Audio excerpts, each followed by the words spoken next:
लेखक Parag Parekh. Chapter 8 mental heuristics. प्रश्न 1। एक पेड़ पर 3 पक्षी बैठे हैं, 2 उड़ान भरने का फैसला करते हैं, तो बताएं पेड़ पर कितने पक्षी हैं। अब प्रश्न नंबर 2। निम्नलिखित चित्र का अवलोकन करें। कौन सी रेखा अधिक लंबी दिखाई देती है। नीचे की रेखा अधिक लंबी दिखाई देती है, लेकिन यदि आप नीचे दिए गए चित्र को देखते हैं तो आप देखते हैं कि दोनों रेखाएं समान लंबाई की हैं। हालांकि दोनों रेखाएं समान हैं, और ऐसा क्यों है कि निचली रेखा अधिक लंबी दिखाई देती है।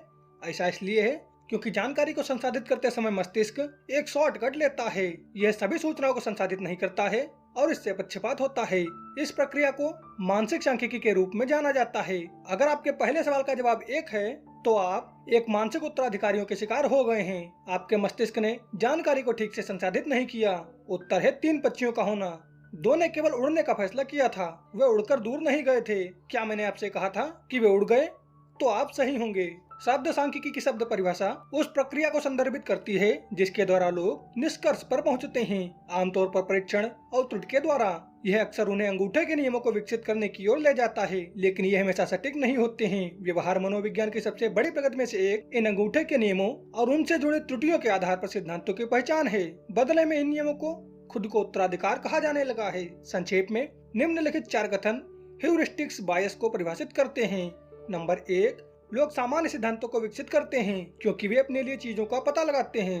नंबर 2, लोग उपलब्ध जानकारी से निष्कर्ष निकालने के लिए अनुमानों पर भरोसा करते हैं। नंबर 3, लोग कुछ त्रुटियों के लिए अति संवेदनशील होते हैं क्योंकि उनके द्वारा उपयोग किए जाने वाले उत्तराधिकार अपूर्ण हैं। नंबर 4, लोग वास्तव में विशेष परिस्थितियों में त्रुटियां करते हैं। आसपास के क्षेत्र में एक नया मेगा स्टोर खुला है जिसका स्टॉक मार्केट में सूचीबद्ध है। आप इस मेगा स्टोर के बाहर एक बड़ी कतार देखते हैं और आपको लगता है कि यह रोअरिंग बिजनेस कर रहा है। आप स्टॉक खरीदते हैं और उम्मीद करते हैं कि यह ऊपर जाएगा क्योंकि स्टोर अच्छा कर रहा है।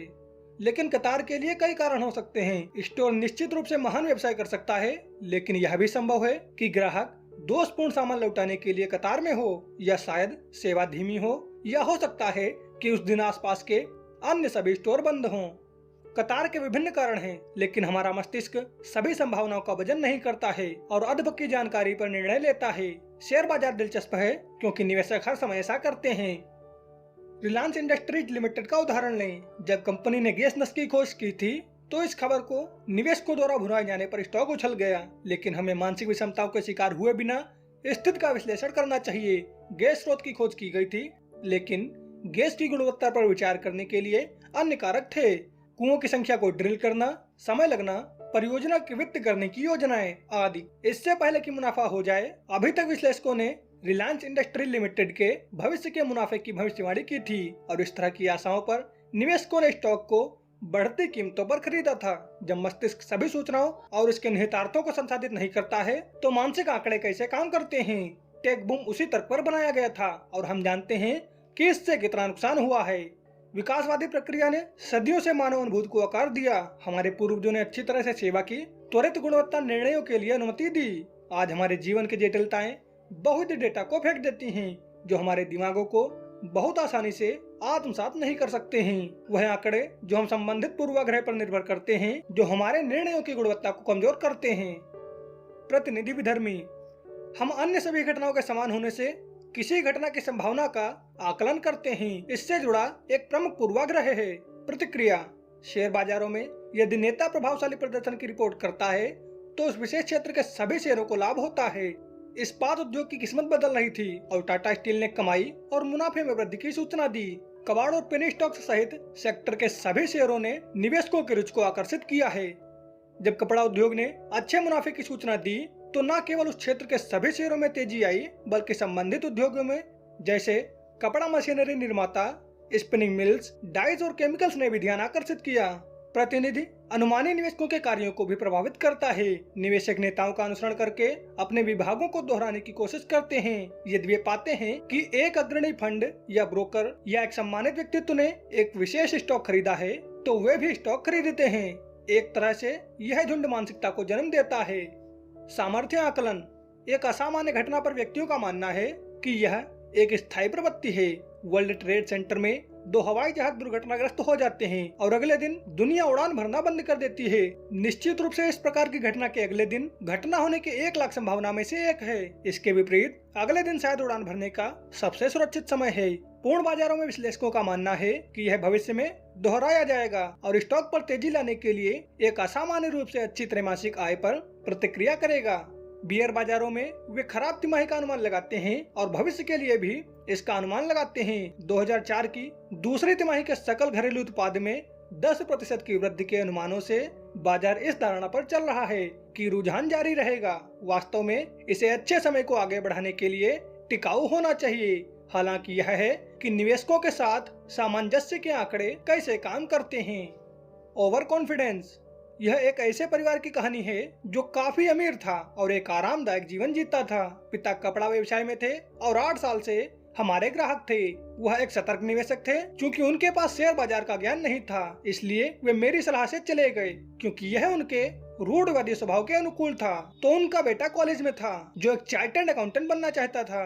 गर्वित पिता अपने बेटे के ग्रेजुएशन होने की प्रतीक्षा कर रहा था ताकि वह अपने पोर्टफोलियो का प्रबंधन कर सके।